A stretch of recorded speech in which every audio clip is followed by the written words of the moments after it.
দুটো ডাব খেয়ে চলে এলাম। Everyone, welcome to my channel we are four. কেমন আছেন সবাই? আশা করছি খুবই ভালো আছেন, কারণ সামনে পুজো গেছে, খুবই ভালো থাকার কথা। তো আজকে থেকে আমি আবারও একটা নতুন সিদ্ধান্ত নিলাম, জানি না কতটা কি ফুলফিল করতে পারবো। আপনারা যদি পাশে থাকেন অবশ্যই পারবো। তো সিদ্ধান্তটা হলো যে এই উই আর ফোর চ্যানেলটা আমরা ওপেন করেছিলাম 2025 সালের প্রথম দিকে বা 2024 সালের লাস্টের দিকে, এক্স্যাক্টলি আমার মনে নেই। তো তারপরে কিছু কিছু ব্লগিং ভিডিও এই চ্যানেলে আপলোড করা হচ্ছিল। তো তারপর কলেজ বা এটসেট্রা অনেক কারণে টোটালি বন্ধ ছিল ভিডিও আপলোড করা। তারপরে হয়েছিল যে আমাদের যে অফিসিয়াল ইনস্টাগ্রাম অ্যাকাউন্ট ছিল, সেখানে আমি নিজের তারপর টুকিটাকি কিছু ভিডিও আপলোড করতাম। আর যেহেতু উই আর ফোর এর লিঙ্কটা ছিল ইউটিউব চ্যানেলে, তো সেখানে অনেকে ভিডিওগুলো দেখেছেন, ব্লগিং ভিডিও দেখেছেন। তারপরে আমাকে অনেকেই ইনবক্সে মেসেজ করেছেন যে ব্লগিং ভিডিও দেখতে চাই, বা অনেকে ইউটিউবেই কমেন্ট করে বলেছেন। তো সেখান থেকেই আমার মনে হলো যে ঠিক আছে, ব্লগিং ভিডিওটা আবার শুরু করা যেতেই পারে। তো সেই মতো আজকে থেকে শুরু করছি। জানি না কতটা কি কমপ্লিট করতে পারবো বা ফুলফিল হবে, আপনাদের ভালো লাগবে কি না অবশ্যই কমেন্টে জানাবেন। তো তার জন্য সকাল সকাল উঠে আপনাদের সাথে কথাটা শেয়ার করে ফেললাম। যাই হোক, পুরো আজকের ব্লগটা কেমন যায় দেখা যাক। দেখতে থাকুন, আজকের ব্লগটা কেমন হলো সেটা জানাবেন অবশ্যই।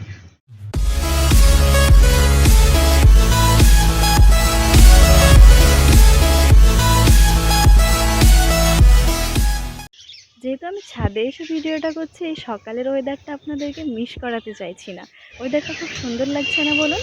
এই হালকা পাখিদের আওয়াজ ভালো লাগে। কিন্তু আমি যে এটা খুব সকালে উঠেছি তা না, এখন সকাল 7টা বাজে। তারপরেও যে এরকম ওয়েদারটা দেখতে পাচ্ছি, এটা সত্যিই খুব ভালো লাগলো। যাই হোক, তো আমি তো এটা রোজ ফিল করতে পারি না। ছাদ থেকে এসে আবারও একবার শুয়ে পড়েছি। কি হয় বলুন তো, রেগুলার যদি দেরি করে ঘুম থেকে উঠি, তখন একদিন যদি সকালে ঘুম থেকে উঠে যাওয়া যায় না, তখন সারাদিনটা কেমন একটা লাগে, সেই ঘুম ঘুম লাগে। আমার ক্ষেত্রে এটা হয়, জানি না কার ক্ষেত্রে কি হয়। যাই হোক, তো আমি আর না ঘুমিয়ে থেকে উঠে পড়লাম। এবার আমার কটা সকালে রিসেন্ট কাজ হয়েছে। কাজগুলো হলো যে, এই যে আমার হাতে দেখতে পাচ্ছেন না যে অরেঞ্জ কালারের একটা জুস রয়েছে, এই জুসটা আমাকে সকালে একবার বিকেলে একবার খাওয়া। হয়তো আপনারা অনেকে জানতেও পারেন এই জুসটা, বা অনেকে খেয়েওছেন। আমি মেনলি জানতাম না। এই জুসটা আমাকে সাজেস্ট করেছেন আমার এক খুব কাছের এবং ভালোবাসার মানুষ। যাই হোক, তো তার জন্য তো খেতেই হবে। আর এই জুসটা না অনেক হেলথ বেনিফিট আছে, জানেন তো? যাই হোক, হেলথ বেনিফিট আছে তার জন্য তো খেতেই হবে।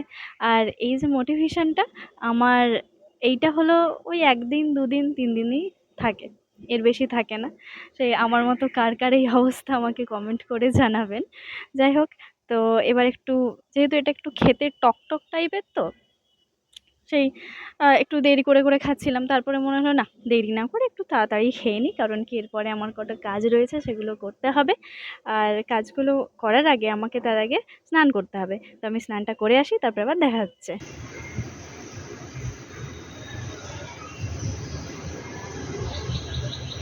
চান তো করে ফ্রেশ হয়ে গেলাম। এবার আমার একটা প্রধান কাজ আছে, এটা হলো গিয়ে পুজো করা। আমাদের রুমে আছেন বাবা মহাদেব, আমি বাড়ি থেকে এনেছিলাম। তো রুমের সবাই পুজো করে। তো আমি তো সেরকম পুজো আর্চা অতটা জানি না, নিজের মতো করে করেছি। আর আমার সবসময় জানি না কেন মহাদেবের প্রতি একটা আলাদাই টান কাজ করে। তো সেই সূত্রে আমার ভালো লাগে যে মহাদেবের পুজো করতে খুবই ভালো লাগে। তো পুজোটা হয়ে যাওয়ার পর আমি দেখলাম যে আমার বিছানাটাই এখনো পর্যন্ত ঠিকঠাক করে গোছানো হয়নি। যাই হোক, যেখানে সারাদিন পড়ে থাকি সেখানে তো আমাকে গোছাতেই হবে।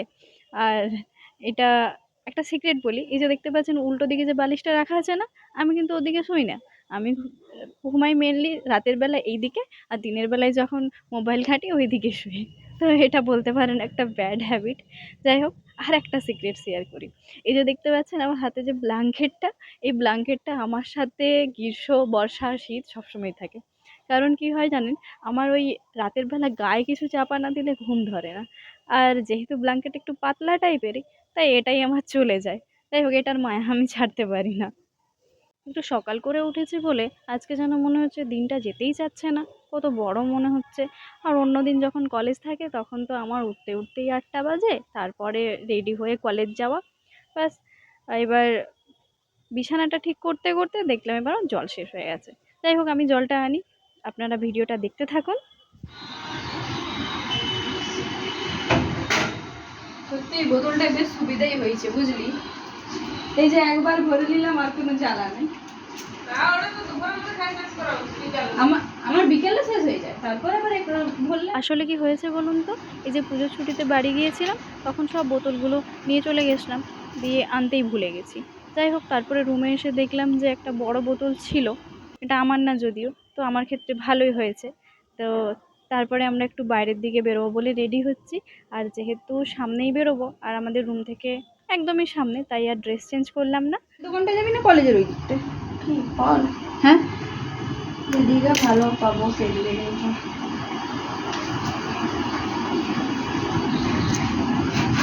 এখানে বেদানা পাবো কোথায়? এখানে না দাম অনেক বেশি। কলেজের সামনে যে দোকানটা, প্যান্টটা চেঞ্জ করবো না, করতে হয় না।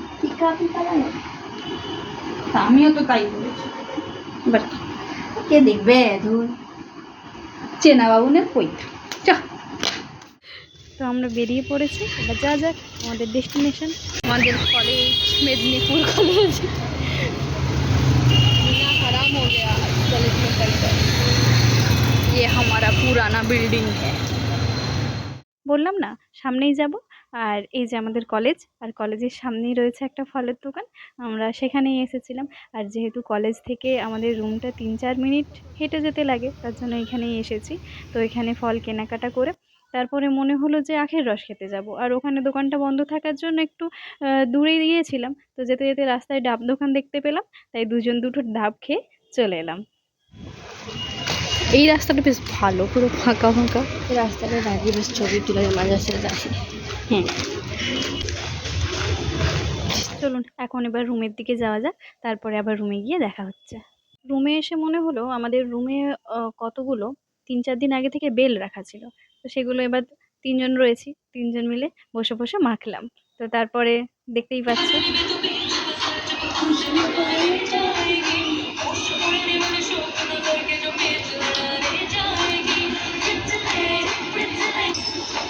ডাবের জল খেয়ে এলাম, দিয়ে এইটা খাচ্ছি। বাঁচবে তো? কত নিল ডাব? 40 টাকা। কম দেবে না, আমার তো 70 টাকা।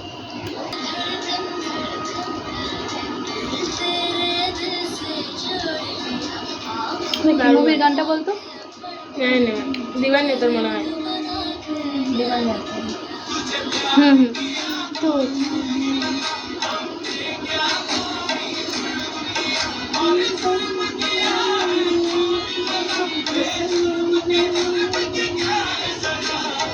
তো কথা বলতে বলতে এমন একটা টপিক উঠলো, তো চলুন আমার ছোটোবেলার কি একটা ভয়ঙ্কর এক্সপিরিয়েন্সের কথা শেয়ার করা যাক, হয়তো আপনাদের কারোর সাথেও এটা ঘটেছে।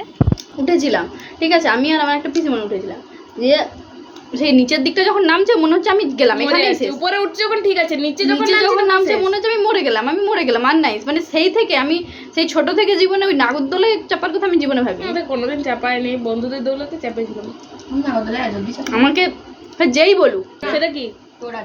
ছাতার মতো দেখবি, এরকম এরকম করে ঘুরতে থাক, উপর দিকে উঠতে থাক ঘুরে ঘুরে। আমি ওটাই চেপেছি, আমাকে বলছি এগুলাই চাপতে পারছে, নাগরদোলার কোনো ব্যাপার, এগুলা যদি নাগরদোলা আমার বিশাল, আমি ওই ছোটবেলায় যে এক্সপিরিয়েন্স করেছি আমার মনে হচ্ছিল সব, মানে আমার মনে হয় বলতে যে সব কিছু এক্সপিরিয়েন্স করা দরকার, তাহলে মনে হয় যদি ফুলিয়ে যায় মাঝ রাস্তায় ঘুরে ঘুরে। ফিজিক্স স্যার তো সেটা বলবে ভাই, আমি যে আমি তো চেপেছি, আমি তো ছোটবেলায় চেপেছি, সেই কথাটা আমার মনে হয়। যখন নাগরদোলার কথা উঠাও মনে হয় না, আমার ওইটা মনে হয় যে আমার কি কষ্ট হয়েছিল। আমরা তো চেঁচিয়েছি নেই, মেলার লোক জড়ো হয়ে গেছিল। দুপুরবেলা বেল মাখা খাওয়ার পরে তারপরে আর কোনো ভিডিও করা হয়নি। আমরা দুপুরবেলা ওই লাঞ্চ করে তারপরে আবার শুয়ে পড়েছিলাম। তো এবার ঘুম থেকে উঠে একটুখানি ছাদের দিকে আসলে মনটা ভালো লাগে, তো তার জন্য একটু ছাদে চলে এসেছি। আর ছাদে বিকেলবেলার ওয়েদারটাও বেশ দেখতে সুন্দর লাগে। সকালবেলাটা তো মিস করে যাই, তাই বিকেলবেলাটা মিস করতে ছাড়ি না। যাই হোক, আপনাদেরকেও শেয়ার করি কেমন দেখতে লাগে বিকেলবেলার ওয়েদারটা। এই দেখুন, আকাশটা বেশ দেখতে কিন্তু সুন্দর লাগে। মনে হচ্ছে না যেন মেঘগুলো সেই তুলোর মতো সাজানো রয়েছে? বেশ সুন্দর কিন্তু দেখতে লাগছে।